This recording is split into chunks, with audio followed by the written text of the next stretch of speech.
Saya berdakwah di Biak. Saya sudah berdakwah selama 5 hari. Pendeta Alexander melihat saya dan mengetahui saya ada di Biak dan beliau datang mengusir saya dari Biak. Beliau bertemu dengan saya dan beliau mengatakan, Pak Fadlan, tidak boleh Anda bicara Islam di negeri ini. Saya bilang sama beliau, Abang, saya orang Ustadz orang Irian, Abang pendeta orang Irian. Saya boleh bicara Islam di sini karena agama pertama ada di Irian adalah agama Islam. Agama Kristen baru masuk ke Irian pada tanggal 5 Februari 1855. Sementara Islam 17 Juli 1214 Masehi. Dan agama Islam masuk ke Irian itu tidak, agama Kristen masuk ke Irian bukan masuk dengan sendirinya. Orang Islam yang membawa agama Kristen masuk ke Irian. Sultan Tidore yang membawa agama Kristen masuk ke Irian. Maka saya berhak bicara agama Islam di sini.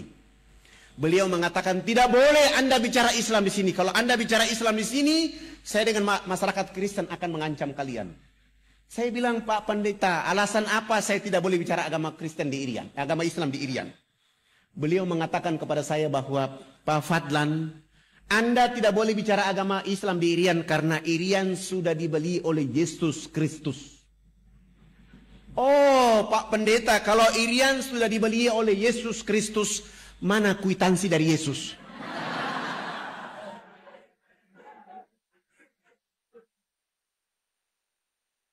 Begitu saya tanya kwitansi, langsung pendeta Alexander dia malu dan dia pergi. Saya tetap berdakwah di Biak selama 3 bulan. Kebetulan ada acara Isra Mi'raj. Saya diundang untuk menyampaikan hikmah Isra Mi'raj oleh ibu-ibu Dharma Wanita dan Majelis Ta'lim di Biak. Salah satu peserta tamu yang diundang adalah pendeta Alexander Robobiar. Begitu saya datang, dipanggil langsung naik di atas mimbar. Begitu saya mengatakan Assalamualaikum warahmatullahi wabarakatuh. Saya lihat ada pendeta di bawah. Saya tadi mau bicara tentang pentingnya sholat. Begitu saya lihat wajah pendeta Alexander, saya rubah bicara saya. Saya bilang begini. Tidak ada agama di muka bumi ini yang diberi peluang dan kesempatan oleh Allah kecuali agama Islam. Begitu berartinya peluang dan kesempatan. Allah menghibur kekasihnya Rasulullah Muhammad SAW untuk melakukan perjalanan silaturahmi antar bumi. Mekah, Palestina. Perjalanan silaturahmi ini oleh karena seluruh keturunan dari Nabi Ibrahim turunnya di Palestina. Hanya satu saja Ismail yang turun di Mekah. Maka perjalanan antar bumi itu silaturahmi. Kenapa silaturahmi ini? Memperkuat Rasulullah oleh karena dia dalam keadaan sedih. Dan dalam perjalanan silaturahmi itu ada 2 wajah utama yang ditampilkan oleh Allah. Masjidil Haram, Masjidil Aqsa. Setelah itu naik ke Sidratul Muntaha untuk menerima oleh-oleh yang namanya peluang dan kesempatan. Salat 5 waktu. Siapa orang yang tidak salat duhur 1 kali saja, 1 waktu saja dia tidak salat 5 waktu, telah kehilangan peluang dan kesempatan dari Allah Subhanahu wa Ta'ala. Rumah boleh hangus, terbakar, harta boleh dicuri. Tetapi kalau salat 5 waktu 1 waktu saja dia tinggalkan, dia telah kehilangan segala-galanya dari Allah Subhanahu wa Ta'ala. Dan itu hanya didapatkan dalam agama Islam. Agama lain tidak ada itu. Agama lain selalu mengatakan tugas Tuhan itu menciptakan dunia dan isinya. Sesudah itu Tuhan istirahat di surga. Urusan dunia Tuhan tidak boleh ikut campur. Nanti mau masuk surga, cukup menyebut nama Yesus langsung masuk surga. Enak aja. Sengaja saya bicara begitu supaya pendeta Alexander dia tersinggung. Sesudah itu saya tutup pidato saya turun dan pendeta Alexander mendekati saya dan salaman dengan saya dan mengatakan, Pak Ustadz saya juga hadir.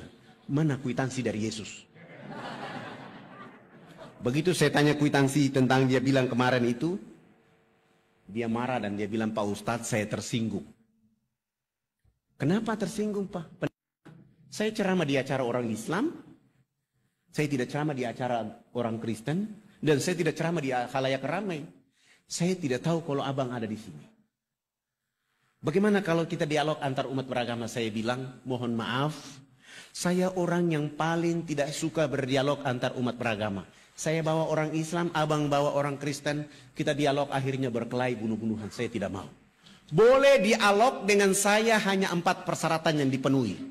Dialog di tempat yang ada AC, tempat tidurnya 2, dialog hanya 4 mata 4 telinga antara Anda dengan saya. Dan dialog itu tidak boleh membahas Al-Quran dan Islam. Kita bicara Bible dan Kristen saja.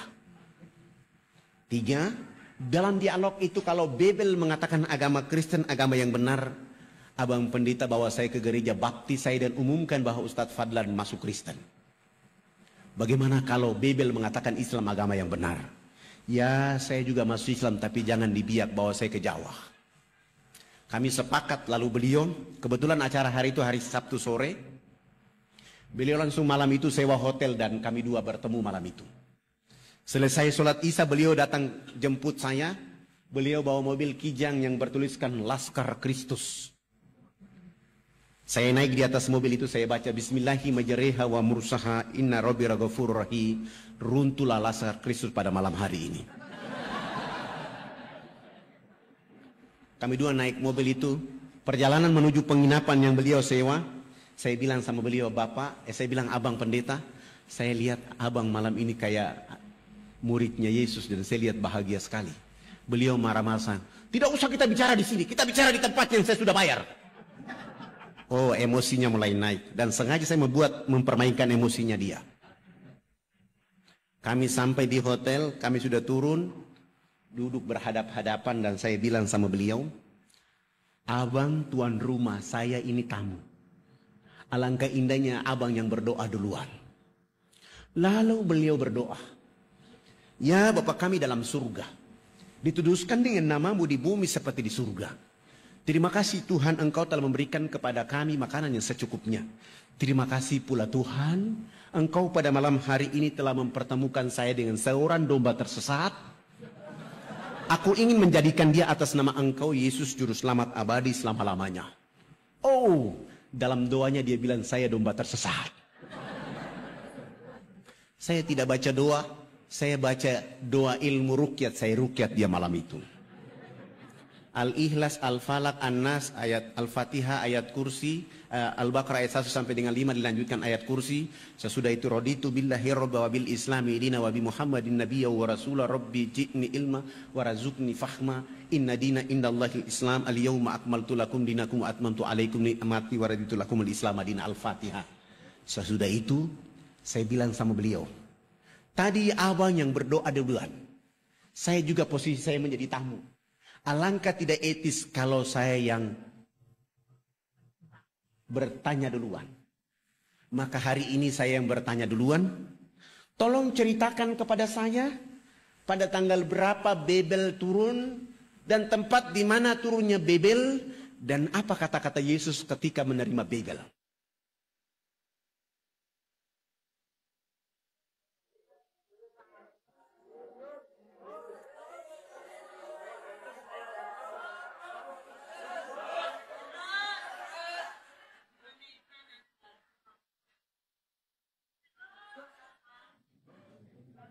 Iya, masih ada berapa menit? Waktu kita sampai jam 8.30. Alhamdulillah. Saya rukyat selesai, mulai berdoa dan beliau mulai membuka Babel, Paulus, Matius, Yesaya, Markus. Dia tidak menemukan ayat itu dan saya bilang sama beliau, coba bantu saya lihat Yesaya 12 ayat 29. Di situ ada informasi, beliau baca, saya bilang itu kan kitab suci abang, silakan baca, saya ingin mendengar. Akan datang seorang nabi, diajarkan kitab kepadanya dengan kata-kata baca, nabi itu mengatakan, aku tidak dapat membacanya. Ayat ini sekarang tinggal nomor ayat, isi ayat tidak ada. Cetakan terakhir saya periksa, tidak ada isi ayatnya. Supaya abang lebih kuat, tolong lihat Matius 7 ayat 21-23. Yesus akan mengusir orang-orang yang menyebutnya Tuhan. Terbitan baru merubah. Yesus menolak disebut guru yang baik. Begitu beliau baca, saya bilang sama beliau, bagaimana? Beliau bilang sama saya, Pak Ustadz, ayat ini salah cetak ini. Bagaimana mungkin salah cetak, yang mencetaknya adalah doktor? Kalau mereka salah cetak berarti Allah menutup hati mereka, menutup mata mereka. Karena Injil 62 sampai hari ini nama ini masih ada. Akhirnya kami tidur. Beliau bilang, udah Pak Ustadz, kita mengantuk dan sebaiknya kita tidur. Sudah jam 2 malam. Akhirnya kami tidur, saya masuk kamar mandi wudhu. Sesudah itu saya baca doa dan tidur. Ternyata beliau belum tidur. Beliau masih menggunakan satu ilmu untuk menghantam saya, namanya hipnotis. Saya tetap memperhatikan itu dan ayat kursi tetap saja saya baca di saat saya tidur. Alhamdulillah saya yang bangun sholat subuh, dia yang ketiduran. Setelah saya sholat subuh selesai, lihat sudah jam 8 pagi, saya kasih bangun beliau. Saya bilang, abang katanya mau ke gereja, silakan bangun dan ke gereja. Beliau bangun dan ke gereja, tidak pakai jas lagi, pakaian biasa saja, sampai ke gereja, naik di atas mimbar dan mengatakan di dalam gereja bahwa hari ini saudara-saudara hamba Tuhan, terakhir saya berdiri di mimbar ini, hari ini saya keluar dari agama ini. Dia dikejar sampai 3 jari kaki sebelah kirinya dipotong. Yang membuat dia yakin, hakul yakin, karena mestinya ketika terpotong harus darah tercecer keluar dari tubuh badannya. Ternyata satu tetes pun tidak keluar. Dia lari sampai ke kamar hotel itu, baru darah keluar. Akhirnya beliau bilang, selamatkan keluarga saya, selamatkan saya karena saya mau masuk Islam. Subhanallah. Saya telepon teman-teman dokter muslim menyelamatkan dia, dan kami lari dari Biak ke Jayapura, Jayapura terbang ke Makassar, langsung ke Jakarta, dan beliau masuk Islam di Islamic Village di Tangerang di depan ayahanda Yuna Nasution. Sesudah itu disuruh ke Mesir belajar Islam selama 6 tahun di Mesir. Kembali ke Indonesia menjemput istrinya menunaikan rukun Islam yang kelima. Sesudah haji kami antar kembali ke Biak. Di Biak beliau mewakafkan tanahnya 2.500 meter untuk kami bangun sebuah masjid. Subhanallah, masjid itu dibangun selesai. Kami sholat subuh berjamaah, kami bangkit dari sujud akhir, beliau tidak bangkit dari sujud. Beliau langsung meninggal dunia dalam keadaan sujud itu. Spektakuler. Hari ini anak-anak beliau bersama kami sedang belajar di Sudan khusus untuk hadis Rasulullah, memahami hadis Rasulullah. Yang satu lagi masih ada di Medina, dengan harapan nanti pulang kami akan memperkaya dakwah dengan Islam. Bapak Ibu yang dirahmati oleh Allah Subhanahu wa taala, saya belum masuk ke cerita inti, kita masih di pembukaan. Tapi karena waktu sudah diminta oleh panitia dengan berdoa, saya minta mungkin kita akan nonton. Saya ada bawa CD, ada 100 CD, silakan dibagikan gratis. Saya serahkan kepada panitia, nanti panitia yang mengaturnya. Kalau yang tidak kebagian mohon di copy, disebarluaskan. Saya ingin cerita bahwa hari ini kita sudah bangun 1049 masjid di seluruh Irian. Hari ini sudah ada 229 kepala suku masuk Islam. Dan 16 pendeta, 3 pastor pun hijrah menjadi Muslim. Dan kami terus bergerak sehingga 171.000 orang mualaf di Irian. Dengan harapan kita akan membuat negeri ini menjadi negeri Muslim terbesar. Dan hari ini yang mayoritas di Irian adalah Muslim. Penduduknya 3.700.000, umat Islam sudah 2.500.000. Dari 2.500.000 itu penduduk Ansor dan Muhajirin bersama-sama. Dan saya mohon doa dari Bapak Ibu. Jangan lupa mendoakan kami, karena selepas dari sini kami akan membangun satu masjid di Jayapura dan di Manokwari. Ada 2 masjid yang akan kami bangun. Masjid itu dengan nama yang sama, Masjid Yesus bin Maryam. Saya akan bangun masjid ini sebagai upaya untuk membuat saudara-saudara kita bertanya, kenapa memberi nama Masjid Yesus bin Maryam? Saya akan menjelaskan kepada mereka tentang Babel Markus. Aku melakukan kehendak Bapakku di surga, Tuhanku dan Tuhanmu Esa. Dan saya sampingnya saya tulis Qul huwallahu ahad, Allahus samad, lam yalid wa lam yulad wa lam yakul lahu kufuwan ahad. Dan saya akan menjelaskan kepada mereka tentang ayat ini supaya mereka akan faham sehingga tidak boleh mereka melakukan sesuatu. Alhamdulillah, walaupun saya sudah ditombak berkali-kali, sudah dipanah berkali-kali, dan sudah terancam mau dibunuh, tapi bagi saya itu adalah kapsul-kapsul untuk terus berdakwah. Bagi saya itu adalah vitamin-vitamin untuk membawa nama Allah dan Rasul kepada orang-orang yang tidak mengerti.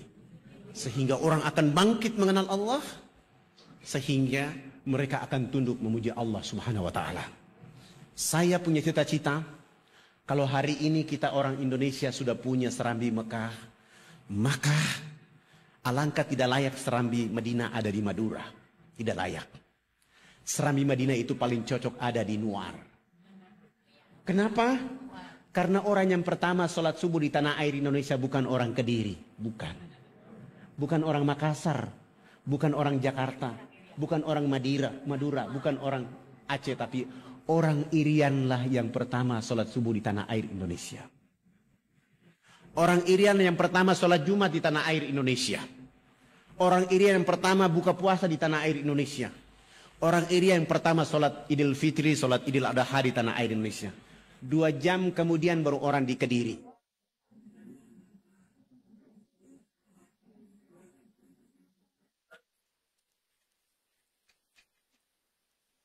Artinya benar maksud para pejuang republik ini. Indonesia dimulai dengan huruf alif, ditutup dengan huruf ain. Iman dan ilmu. Maksudnya adalah orang Irian itu dengan iman, dengan ilmu, rambutnya keriting, badannya hitam kelim, tetapi dia yang mengatakan awal menjemput fajar. Allahu Akbar, Allahu Akbar. As-salatu khairum minan naum. Walaupun Mekah dan Madinah di situ tempat turunnya Nabi dan Rasul, tapi dia 8 jam kemudian. Walaupun Rasulullah mendakwakan Islam di sana, tapi keberkahan itu diawali dari Republik Indonesia, dari saudaranya yang rambut keriting hitam kelin. Sesudah itu baru yang lain. Artinya Islam begitu spektakuler buat penduduk bumi. Begitulah kemuliaan dakwanya Rasulullah. Begitulah kehebatan agama Islam. Tidak membedah-bedahkan yang keriting dan lurus, suku dan ras. Tapi mereka bersama-sama diterkam dengan ayat-ayat Allah sehingga mereka menjadi cerdas. Mereka menjadi mulia. Keriting bukan jadi persoalan. Hitam keling bukan jadi persoalan. Tetapi cahaya-cahaya Quran dan Islam membuat mereka menjadi satu.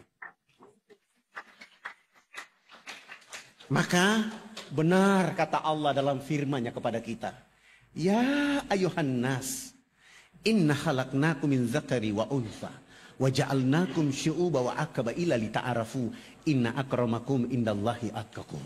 Hai manusia, sesungguhnya kami menciptakan kamu dari seorang laki-laki dan perempuan, menjadikan kamu berbangsa-bangsa, bersuku-suku, supaya kamu saling kenal mengenal.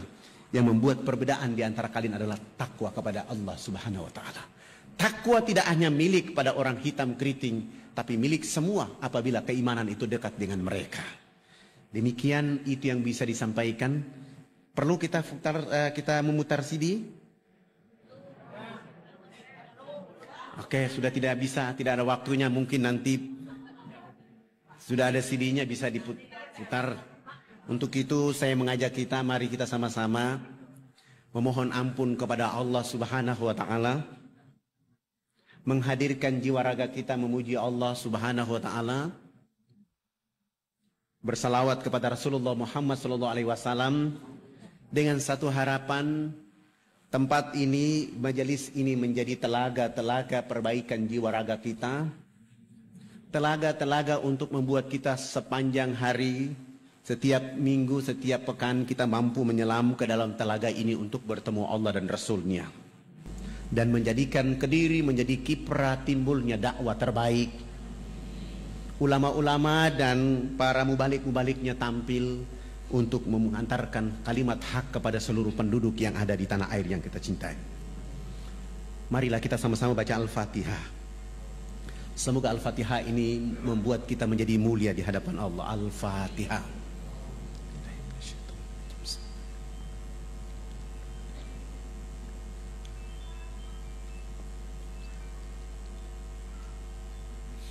Innallaha wa malaikatahu yusalluna 'alan nabi. Ya ayyuhalladzina amanu sallu 'alaihi wa sallimu tasliman. Allahumma salli 'ala sayyidina Muhammadin fil awwalin wal akhirin. Allahumma salli 'ala sayyidina Muhammadin fin nabiyyin wal mursalin. Allahumma salli 'ala sayyidina Muhammadin fi kulli waqti wa khin. Wa sallam radhiyallahu tabarak wa ta'ala an sadatina ashab Rasulillahi ajmain. Amin. A'udzu billahi minasyaitonir rajim. Bismillahirrahmanirrahim. Hamdan syakirin, hamdan hamidin, hamdan naimin, hamdan yuafi ni'amahu wa yukaffi majidah. Ya Rabbana lakal hamdu kama yanbaghi li jalali wajhikal karim wa azimi sultanik. Allahumma salli ala sayyidina Muhammadin wa ala alihi sayyidina Muhammad. Allahumma rabbi ghafir lana zunubana wali walidina warhamhuma kama rabbayana sigara. Wali jamil muslimina wal muslimat wal mu'minina wal mu'minat al ahya'i minhum wal amwat. Allahumma rabbana zalamna anfusana wa in lam taghfir lana wa tarhamna lanakunanna minal khasirin. Rabbana zalamna anfusana wa in lam taghfir lana wa tarhamna lanakunanna minal khasirin. Rabbana zalamna anfusana wa in lam taghfir lana wa tarhamna lanakunanna minal khasirin. Rabbana la tu'akhizna in nasina wa ata'na.